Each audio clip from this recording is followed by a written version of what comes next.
Yeah, as you mentioned, I think first quarter has been pretty good. I think overall global growth of 4% is probably a bit more than many people expected. If we look at the last number of weeks, I think demand's actually been holding up fairly well. Of course, China-US volumes were down on the back of the announcements of the tariffs, but we saw parts of that being compensated from Southeast Asia and the other trades holding up all reasonably well. And of course, now that there is at least this tentative agreement between China and the US, we see a surge in volume over the last couple of days, which was entirely to be expected.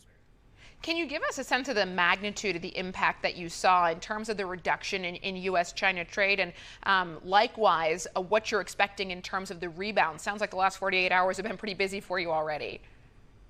I think what we saw is that a little bit dependent on whether it's East Coast or West Coast, I think we saw a reduction in volume of up to 30% on individual voyages. On average, I think we were about 20% down from China to the US. Half of that was compensated by additional volume from Southeast Asia.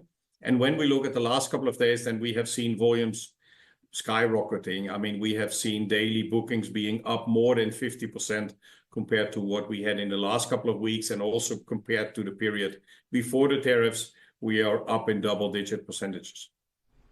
What is the sentiment there, Rolf, in terms of that skyrocketing trade you're witnessing? Is it concern that, look, the 90-day now that we're seeing with the US and China may not hold, or is it just restocking very aggressively? What are you seeing in terms of the motivation? Probably a little bit of a combination of factors. I do believe that there's a fairly sizable backlog of cargo in China at the moment that needs to be shipped. So of course, as tariffs are down now significantly, I think shippers will increasingly try to ship that. So I would expect those volumes to remain elevated over the upcoming 60, 90 days. What's going to happen after that? I think that's still too early to tell. Depends also a bit on how those negotiations will evolve and what kind of signals people will get over the next 30 days or so. Because when I think that when people sense that that an agreement will be closed, then I think that we will also see that peak is going to be a little bit less than what we see today. If it looks like there may not be an agreement, then of course we may see a rush prior to that, to the end of that 90-day period. Rolf, how much of what you're seeing is down to de minimis as well, the changes around these small parcels, the movement here 120% to 54%. Are those small parcels getting back onto ships very aggressively now? I mean, most of that moves via air, so that has less of an impact. For us, it's also a little bit difficult for us to judge. I think that for us, that has only a minimal impact, to be honest.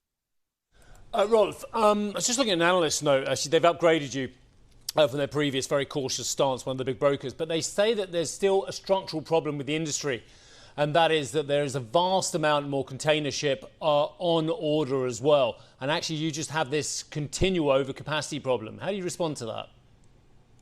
I think we all know that shipping is a bit of a cyclical industry, so sometimes we have periods of overcapacity.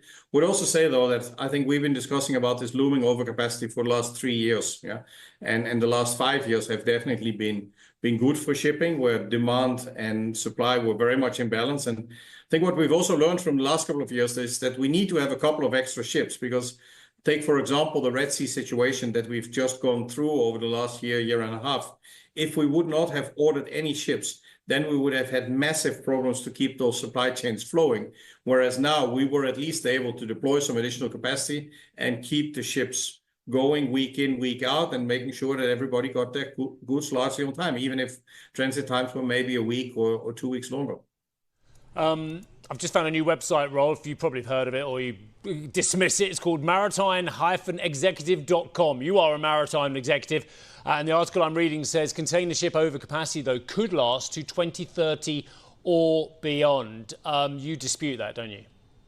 I mean, I think what we've said is, I mean, we just wrote a new strategy towards which was aimed at a period between now and the end of the decade. And we've said that, without the disruptions that we see, then there's certainly a period where we will possibly see some overcapacity between now and 2027. But looking at the level of congestion and disruption that we see at this point in time, at the moment, we don't see that just yet. But yes, this is an industry where that could come for some period of time. I don't see it lasting until 2030, because we do have stricter rules from IMO that are kicking in. And we also should not forget that we have more than 4 million TEUs of capacity that's on the water today that will be more than 25 years old towards the end of the decade. So scrapping will definitely go up, and I think that is something that is structurally being underestimated by a number of the analysts. Rolf,